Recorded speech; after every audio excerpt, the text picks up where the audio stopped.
You are Niko Bellic, correct? What is this? And you used to work the coast in the Mediterranean, smuggling people into Italy. I don't know what you're talking about. But you messed up. And left a lot of bad debt.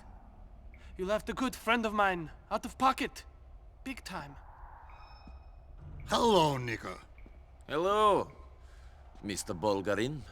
Yes. Where is our money? I don't know. I didn't rob you. Really? Known as Niko's Boogeyman of the Adriatic, Ray Bulgarin's powerful connections, short temper, and tendency to hold a grudge would serve as one of the quiet reasons Niko came to the US to begin with, as Bulgarin believed he had stolen from him and made Niko's life a living hell back in Europe because of it. The irony here is Bulgarin only makes a handful of appearances in Grand Theft Auto 4's main story. He only arrives in 2 specific missions in the main game, his initial reveal to Niko and again towards the end of the game when Gay Tony and Luis are exchanging the diamonds for the safe return of Gracie Ancelotti, which is kind of unfortunate. This is the man that made Niko decide it was easier to just outright disappear, to up and leave and relocate to an entirely different continent. The person who inspired what I believe to be the moments when Niko is at his absolute lowest, completely terrified of what Bulgarin here means for him, and more importantly, Roman. Yes, but there's a bigger problem. What? That guy I owed money to, Bulgarin. Yes, the guy in Europe who lives by the Adriatic. Yeah, he's here now. Great. I'm sorry.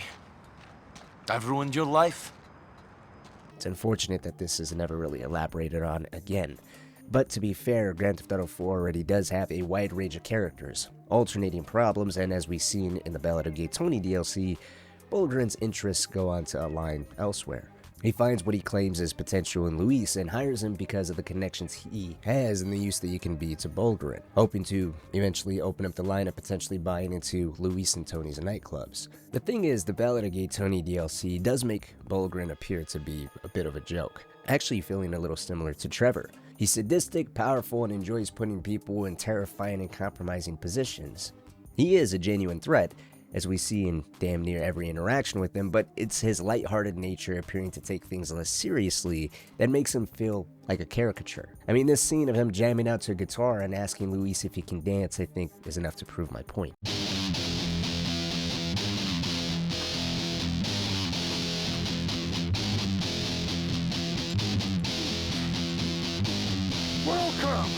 Welcome to the party! Sit down! Sit down! Sure. Can I get you anything? A drink? Oh, something stronger, huh? I'm cool, bro. You know how to play the drums? We need a fucking drummer! I ain't your man, bro. Sorry. You Spanish have the rhythm. Give us a fucking beat, man! You don't drum, but you dance, don't you, Luis? You dance. I can dance, man, but not with you and him. That's a shame. You dance, Mr. B? Money doesn't dance. The money doesn't dance, my friend. Jokes and lightheartedness aside, let's go to Bulgarin's beginnings and outline the business this man got into, how Niko became involved, and why no matter what in his time in Europe to his doings within Liberty City, Bulgarin has never became weak. Bulgarin. He lived on the Adriatic. Believed I owed him money when I did not. It made my life impossible. I had to leave. Unfortunately, little is known about Bulgarin's childhood, apart from having a sister named Kalina, who we hear him arguing with in the house he bought her in Liberty City. Apart from that, we know at a young age he attended a wrestling academy where his coach encouraged him to take steroids. Now, given Bulgarin is a big guy and already 50 years old when we meet him, time, age, life experiences, among other things, makes it hard to say what that kind of influence really had on him. But seeing how he deals with Markiashvili, it's plausible it more so trained him to think at a very formative age, winning is what mattered most. Strength and domination would come into play, but you take whatever advantages you can in order to secure that ultimate victory. It could have also built this aggressive mentality that was only fed and encouraged as time went on. However, since nothing is shared on Bulgarin until 1989, it again is hard to concretely say. Speaking of which, 1989 would be Bulgarin's initial run-in with the law. In all places, it would be here within Liberty City. Arrested for the charge of human trafficking, his notes specify he was deported after this incident, which was him receiving a shipment of Albanian sex workers. 1989, Bulgarin would have been 31 years old. And since he was involved with human trafficking here, it's quite likely he was already doing such activities back in Europe. Now, if we do a little bit of history here for a quick second and incorporate Niko into this as a way to gauge the timeline of everything, we know Niko was part of the Yugoslav Wars, which raged from 1991 to 2001. In 2008, the year Grand Theft Auto 4 takes place, Niko was 30. With his age locked in, if we go all the way back to 1991, Niko would have been roughly 13 years old at the outset of war. When Niko recounts the events of the war to Roman, sharing the group's betrayal, he says that he's been searching for the traitor for the last 10 years, putting the events of Darko's betrayal in 1998, which in regards to the Yugoslav wars would have been towards the end of that. For Bulgarin, however, the outbreak of war would have been, in business, pretty much exploding for him. 1989's arrest shows us that he had a system, connections, and some type of infrastructure already tied to that area, and that type of work. With war breaking out, it's possible he reached somewhat of a golden era smuggling people, those that are displaced from the fighting, trying to get away, or other people that were just mixed in, moving from Eastern Europe and trying to reach Western Europe, with Italy working as that gateway. So while Niko suffered through the horrors of war in his teenage years into his early 20s, Bulgarin was becoming richer, better connected, and far more feared, profiting from the turmoil, leading us to when Niko possibly began working for Bulgarin. Taking historic dates, Niko's own words, and various descriptions all relating to events prior to 2008 as far as Grand Theft Auto's narrative is concerned, the most likely period Niko began taking part in Bulgarin's human trafficking ring would have been between 2001 and 2006. Why? Well, again, the Yugoslav wars ended in 2001. We know Niko had trouble finding work with the war's conclusion, and we also know he served a prison sentence.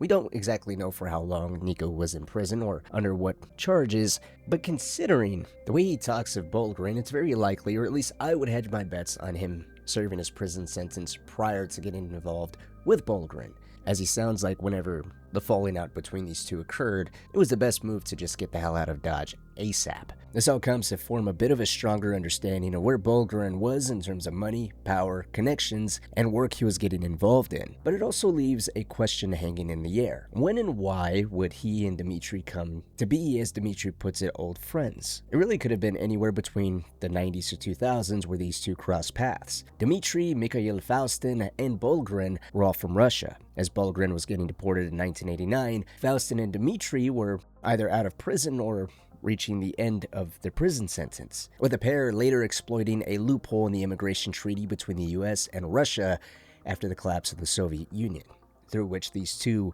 would gain US residency and eventually slowly bring Mikhail's entire connection and operation across the ocean. Considering Bulgarin already had a presence in Liberty City before them, it's easy to imagine he still saw both opportunity in the country and unfinished business within the city. Faustin's crew, once they became established in the 90s, was already moving cocaine, so there was a natural overlap there. Drugs, distribution, and muscle. It makes sense Faustin, Dimitri, and Bulgarin would have some form of sit-down to talk business prior to them making it to the United States, discussing whether if there was a potential of expanding the cocaine supply, opening a route for eventually heroin, or even coordinating human trafficking using Bulgarin's Balkan to Europe infrastructure as a backbone to reach the United States.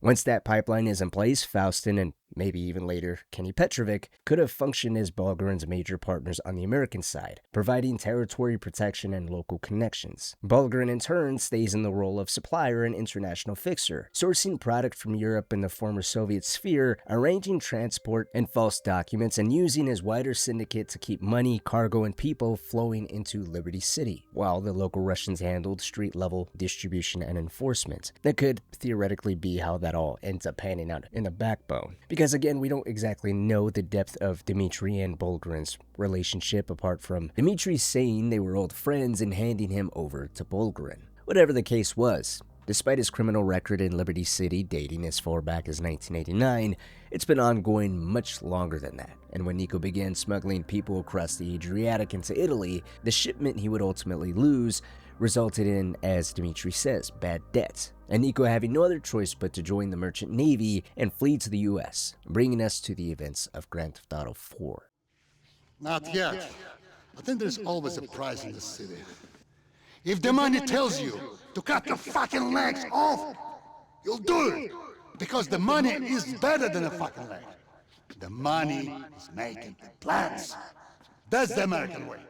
Bulgarin's arrival in Liberty City is made known to Niko, and then we see from Luis's perspective what he gets into. He buys a house in Meadows Park, Dukes, primarily for his sister, although he moves in and begins to use it as a base of operations of sorts, moving her things into the hallway and cooping her up in the room upstairs. Interestingly, this house that he resides in happens to be right across from where the McRearys live. The remnants of the Irish mob that work closely with the Pegorinos have a hand in the eventual diamond exchange, and most importantly, is a close ally of Niko who happens to frequent the McReary's home. It could be a plot hole that, given Bulgarin is this well-connected, eyes and ears everywhere sort of person, the fact that he nor Niko never managed to run into each other, being in such close proximity, or perhaps it could be explained as them never really running into each other due to Bulgarin being so focused on expanding into the nightclubs and its affiliation with drug use. As the first thing he asks Luis is who supplies cocaine within their clubs. Apart from the nightclubs, the other major business venture Bulgarin gets involved in is his obsession with buying the Rampage hockey team. Now we'll discuss that in a second, as Bulgarin's means of negotiation are quite interesting and drastically different from his way of negotiating with Luis, who he believes is a good connection and the best one to work with between him and Tony. While initially repulsed by gay Tony's sexuality, Bulgarin would take a liking to Luis's sarcastic and straightforward way of talking, eventually getting his number and recruiting him to help out with his buyout of the Rampage hockey team, which he cannot proceed forward with until they take care of a corrupt news team that's been tracking Bulgarin's movements and keeping a very close eye on him, with hopes of pinning drugs on him in order to secure an arrest and remove him as a threat to Marky Ashvili, the owner of the hockey team that refuses to sell. Now this is all dumped on us the very first time Luis is hired by Bulgarin, so we're going to break this down because the way he handles Marky Ashvili and the news team is already reaching the second point of his negotiation tactics, which is something we see happen in various stages. The first one is with Luis himself, during which we get more insight into how he attempts to convince Luis to essentially side with them and push Gay Tony out of his stake in the nightclubs. He throws everything he can at Luis, from Gay Tony being a sinking ship, later adding that he's an addict going down the drain with only wanting one thing out of Luis. In other words, leveraging Gay Tony's sexuality, and saying that when another guy comes along, Luis would be forgotten, along with his precious stake within this company. Why continue to waste his time, energy, and effort when Bulgarin can make him a rich man?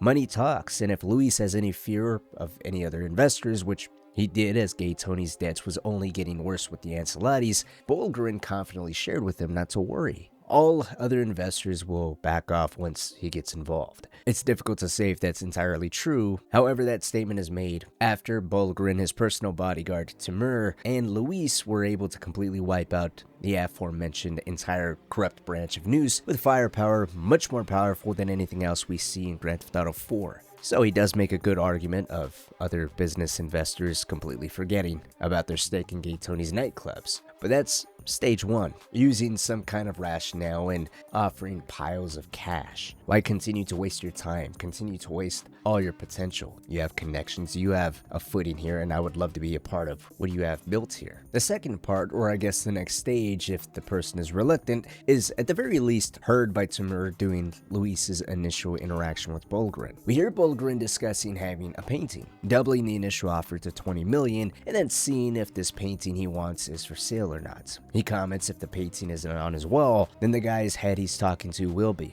Timur follows it up with asking if Bulgarin would like him to pay a visit to the guy's children at their school, to which Bulgarin says no, at least not yet. He believes everyone has a price within the city and he's currently still trying to find it. It continues to build on the idea Bulgarin believes money talks and no isn't possible, especially not when you have pockets like him. Throwing around 20 million for a painting is far from chump change. But it's the suggestion of visiting his kids at school that really perked up my ears, because it means that they've done their reconnaissance and already know the best way to intimidate and strong arm into getting exactly what they want. At any point they so choose, they can show up and make their presence known to the most precious thing this guy really had, his children, his family. A move Bulgarin would have possibly resorted to had he continued to see something in Mason at 9 and get rejected by Luis and Tony over and over again, regardless of whatever kind of cash he threw their way. This could have been exactly what Markiashvili saw coming. Knowing the person Bulgarin was, and his own disinterest in getting rid of the Rampage team, coercion was coming, so Marquis, thinking there was no other choice, decided to hire a rogue branch of Noose to tail and take down Bulgarin.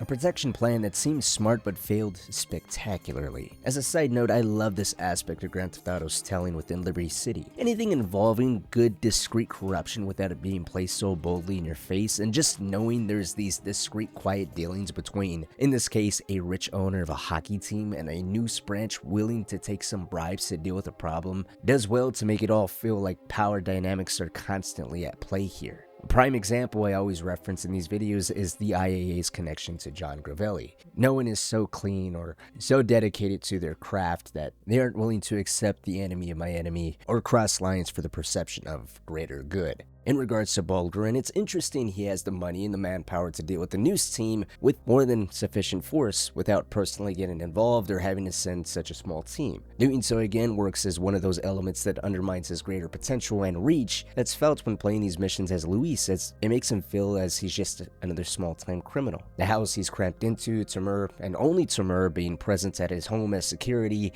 makes him appear weaker than he is. We can see he summons a vast pool of manpower at various points in the main story and Ballad of Gay Tony DLC. So while it feels that way, I'd wager it's all done as such so he can personally get involved as he appears to enjoy the violence and get a real feel for how Luis is capable of handling himself. With the escalation of work leading to killing Markiashvili. This mission is done in less than 10 minutes total if you're just mindlessly running through it. But if you pay closer attention to the dialogue and the entire mission setup, you see Bulgarin already bossing Luis around as if he is his employee. The time for negotiations over. Do what needs to be done in his boardroom. Send a message. Hey, I ain't a hitman, bro. I mean, I'll fight anyone, do whatever. But I ain't a contract killer. The offices are in the Me TV buildings. Getting in will not be easy. You'll have to find someone else, man. I mean, it's not my thing. I ain't qualified for that shit. I'm sorry. I wasn't discussing your career development. I was telling you what to do. Now, fuck off and go. Highlighting that alternation between a somewhat friendly stance to an immediate stern reminder he isn't asking but telling him what to do, and hence he has no choice. He's also sending Luis as a hitman to kill a very powerful man as a message. Markiashvili is incredibly powerful and extremely well connected. Apart from the news team, being the owner of the Liberty City Rampage hockey team, and most likely having other various connections here within Liberty City, he also has deep connections back home. As Timur states, those connections are the very reason why he's not the one dropping into the Me TV building and killing Ashvili within his boardroom as a message, as he's afraid that if Marquis ends up escaping or any of his associates end up identifying Timur, it can get back to allies of Markiashvili, and hence there could be genuine repercussions for Timur's family back home. In hindsight, it begs the question of, if Ashvili's killed, can there really be any plausible evidence this wasn't the doing of Bulgarin? I mean, you're killing him very publicly inside his boardroom that's sealed up so tightly you can only come in through the roof. I'd imagine at the very least through Ashvili's personal fear of Bulgarin, or what might end up happening because of his repeated rejections and Bulgarin's own reputation, that a fairly significant amount of people would have had the idea that if anything happened to Ashvili, Bulgarin would have been the prime suspect. Or is this comment about Ashvili's connections just a way to enlighten us on his real reach, and Timur not doing it is just a precaution? To play devil's advocate, there's also the possibility of, without it being 100% indisputable proof it was done by Bulgarin through Timur, his right-hand man that might have been known for doing his most important hit jobs, it just locked two powerful organizations in a stalemate. An unwritten understanding, wars on the brink between Bulgarin's organization and Ashvili's allies back home. Whatever the politics are behind the scenes or overseas, it's never elaborated on beyond Timur making that comment. Besides, it's all overshadowed thanks to the events surrounding the diamonds. So, because for some people, I know that maybe you have some diamonds for sale. Yeah, you got them from the fat cook. You colluded with him to steal from me. The diamonds, much like the heroin, is a major factor in Grand Theft Auto 4's overall narrative. The diamonds touch Niko's, Johnny's, and Luis's hands with some sort of major falling out following each one of their involvement with it. You could say just as the Triads believed their heroin was cursed, the diamonds arguably were too. They were originally stolen all the way back on the Adriatic, where the cook on the Platypus, the same ship Niko coincidentally came to the US on, took them from Bulgarin and smuggled them inside cake batter to get them into the city. Once within the city, the cook attempted to find a buyer, which he inevitably did through Gay Tony. Gay Tony believed these diamonds were the key to getting him out of the crippling debts he was in and officially pay off the Ancelotti mob family, among others, to buy his freedom back. The deal was initially set for $2 million in exchange for these diamonds, but the deal fell through when Johnny, with other Lost members, attempted to rob the diamonds off of them. At some point after this failed meeting to buy the diamonds, and Luis's work for Bulgarin eventually began to parallel, with Luis and Tony regaining possession of the diamonds back, Bulgarin would catch wind of Luis and Tony's attempt to purchase the stolen diamonds. Now, Tony and Luis had no clue of their origins or Bulgarin's ties to them, but it ultimately didn't matter. Bulgarin seen it as a betrayal, more specifically taking advantage of him because, as he says, he gave Luis opportunities to become a rich man, expand the nightclubs, and instead of working with him, decides to steal from him, sending him to ultimately walk into an ambush, leading to what I think is the best example of how terrifying Bulgarin can really be, because if we break down the final mission for Bulgarin, Luis shows up as expected, yet for the one and only time since working for Bulgarin, Timur isn't around, with Bulgarin claiming that he's doing work for him and appears to be visibly agitated himself. He goes on to question Luis if what he heard about him having diamonds for sale is true, even asking if he bought them from the fat cook. So, I've heard from some people I know that maybe you have some diamonds for sale. Not me, my boss, Tony. Oh, my other boss. Yeah. You got them from the fat cook.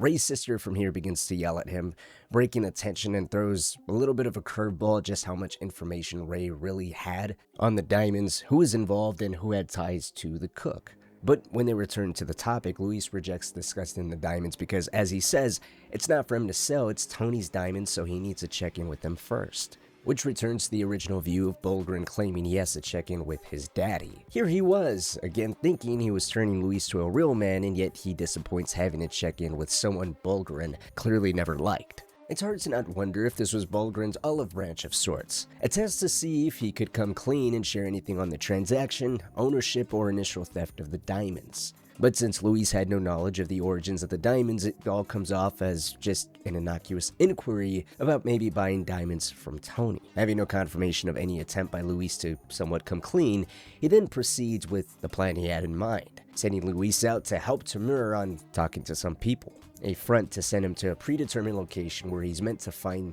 the decapitated head of the cook. Hey. Yeah, what's up? I'm here. Yeah, okay. You're in position. Do you see a box in front of you? Yeah. Open it. Have you opened it yet? No, give me a sec. No. Okay, I'm here. Do you recognize that man? Shit! I believe you parted with him in a diamond deal. Yo, what the fuck? Is this the guy we bought the ice from? You colluded with him to steal from me. Yo, we just got some rocks off him, okay? Look, listen. No, you listen. I offered you an opportunity, yet you were plotting against me. Niko may have been spared the full might of Bulgarin, but for Luis it's a different story. The neighboring rooftops are filled with snipers and a massive hit team, forcing Luis to kill everyone in his path in a desperate attempt to get away. Considering Tony and Luis's main concerns lay with the Ancelottis and Tony's own debts, the threat of Bulgarin is sidelined for a while. However, he is far from done, expanding his reach or influence within the city.